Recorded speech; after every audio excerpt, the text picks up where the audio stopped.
Assalamualaikum, hai Mam, hai teman-teman, kembali lagi di channel Miss NN.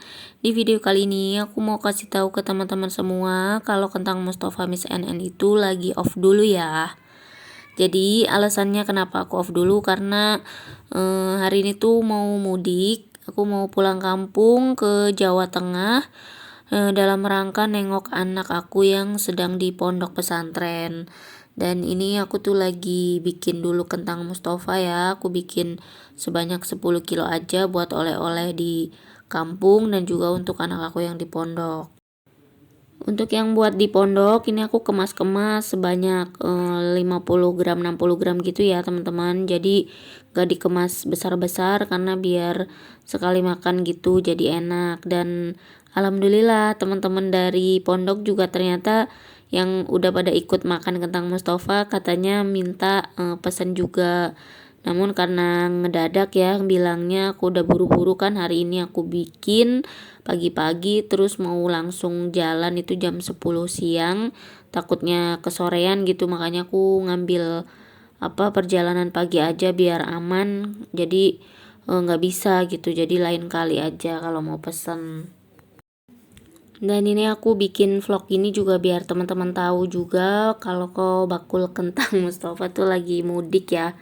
Karena memang udah aku perkirakan pasti bakalan banyak yang nanyain, dan ternyata bener gitu teman-teman tuh pada pesen 3 kilo 3 kilo sekilo gitu. Aku bilang lagi mudik dulu, mungkin seminggu lah libur gitu ya, nanti mulai lagi. Jadi bukan off yang pergi kemana gitu, tapi emang mau nengok anak dan nengok orang tua juga.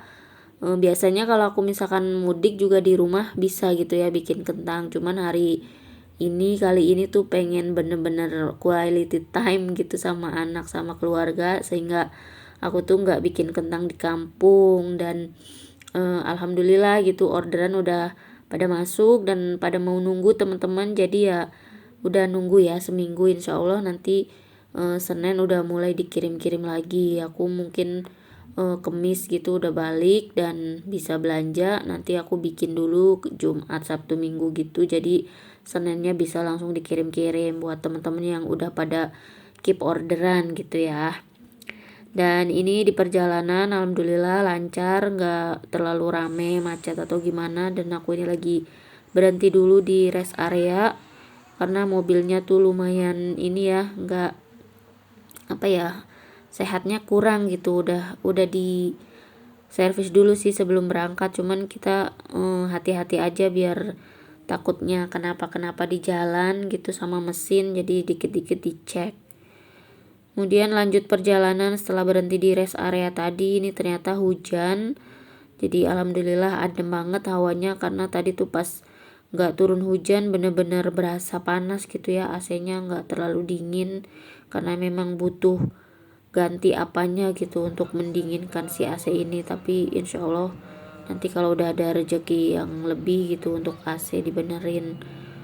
Nah ini tuh kita udah mau sampai teman-teman, jadi terang lagi ya cuacanya. Ini udah nyampe ke Jawa Tengah, malah udah mau keluar dari tol Pemalangnya, dan masih jam 5 sore ya. Alhamdulillah kita sesuai prediksi nyampe ke rumah mungkin nanti maghrib gitu. Mudah-mudahan perjalanan selanjutnya tuh lancar karena kita bakalan ngelewatin hutan jati, hutan belantara gitu ya, sepanjang kurang lebih 30 km ada kayaknya ya. Aku nggak begitu ngehitungnya, cuman sejaman tuh ada untuk ngelewatin hutan yang serem gitu kalau misalkan kita udah ketemu malam. Jadi mudah-mudahan ini masih sore jadi aman. Dan alhamdulillah akhirnya kita sampai juga di gerbang tol Pemalang. Ini tuh perjalanan yang lumayan melelahkan ya, karena jam 10 pagi sampai ke Pemalang ini sekarang jam 5 lebih. Jadi berharap sih nanti maghrib tuh udah di rumah, karena tadi mobilnya emang dikit-dikit berhenti gitu ya, panas.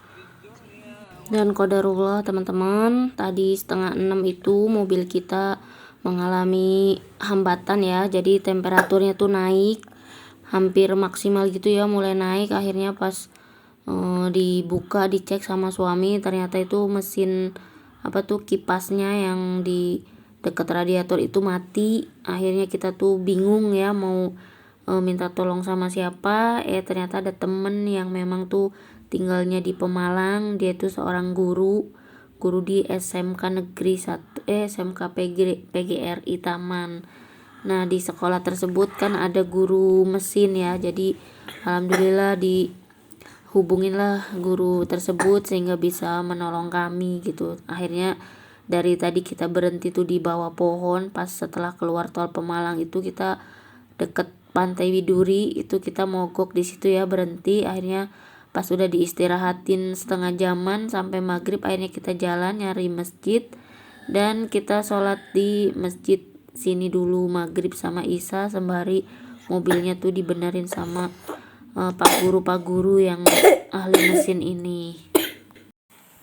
Nah jadi kita mendapatkan hikmah ya dari mobil yang mogok ini, karena dengan mobil mogok ini tuh kita bisa lebih bersyukur teman-teman. Bersyukurnya kenapa? Karena tadi tuh nggak mogoknya tuh di tol gitu. Kalau misalkan mogoknya di tol, ya otomatis kita harus manggil derek gitu ya. Buat di derek itu nggak cukup sejutaan, pasti lebih, dan untuk ngebenerinnya lebih lagi. Dan pas kita mogok di sini itu posisinya pas banget mau masuk ke hutan. Jadi di depan itu udah gapura ya, masuk ke hutan gitu. Seandainya kita mogoknya di dalam hutan sana, posisi udah malam gitu ya, mau minta tolongnya gimana, sedangkan hutan itu jauh dari rumah-rumah warga gitu. Walaupun ada ya nggak tahu kan, tahu mesin atau enggaknya gitu.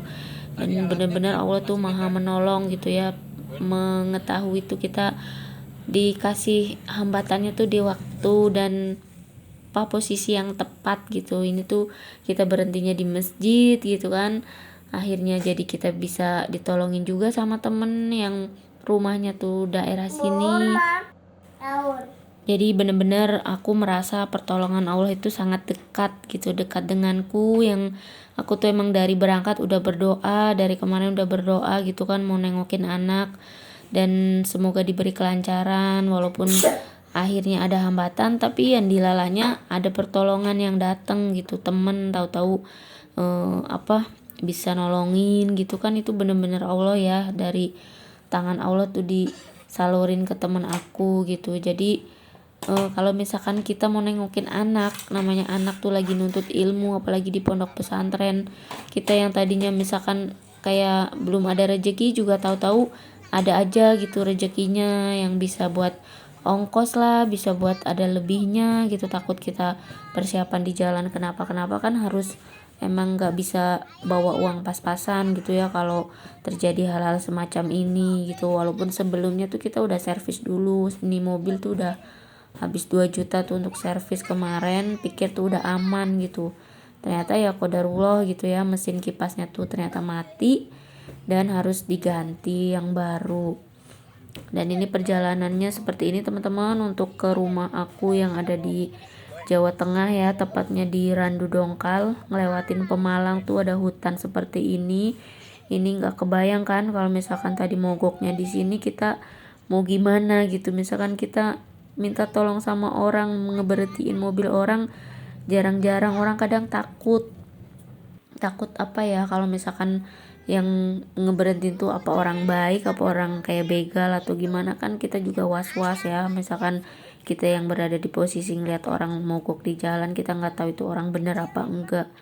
Makanya pas tadi ya Allah, sebelum masuk hutan tuh kita berhenti di masjid itu, mogoknya di situ gitu. Itu tuh bener-bener Allah tuh nyuruhnya ya udah di sini gitu. Jadi kita bisa sembari sholat maghrib sama isya, terus dibenerin sama orang mesinnya tuh di situ gitu, sehingga kita bisa pulang. Alhamdulillah nyampe rumah akhirnya jam 10 malam. Ya itulah, di teman-teman semisalkan kita mau ngapa-ngapain udah doa aja gitu, nanti pasti ada jalannya apapun itu, walaupun kita tuh belum tahu nanti bakalan gimana jalannya. Nah alhamdulillah teman-teman, sekarang aku udah sampai di desa aku. Ini tuh posisinya udah jam 10 malam, jadi kita perjalanan tadi 12 jam ya. Harusnya sih nggak sampai 12 jam, cuma karena banyak hambatan. Jadi aku nyampe langsung istirahat, langsung keesokan harinya di pagi hari tuh kita ke pondok anak aku yang ada di Moga. Alhamdulillah seneng banget bisa ketemu sama anak-anak soleh. Adik-adiknya juga sangat seneng, sangat gembira bisa ketemu, kangen-kangenan sama kakaknya. Ini tuh aku bawainnya Mustafa sama jajanan-jajanan ya untuk stok di lemarinya, karena kan namanya anak pondok tuh nggak banyak jajan di luar, jadi kita harus sediain jajanan di dalam gitu. Ya kira-kira seperti ini teman-teman pondok pesantrennya. Alhamdulillah rapi, nggak yang berantakan banget ya. Ini dirapihin sama anak-anak cowok bisa.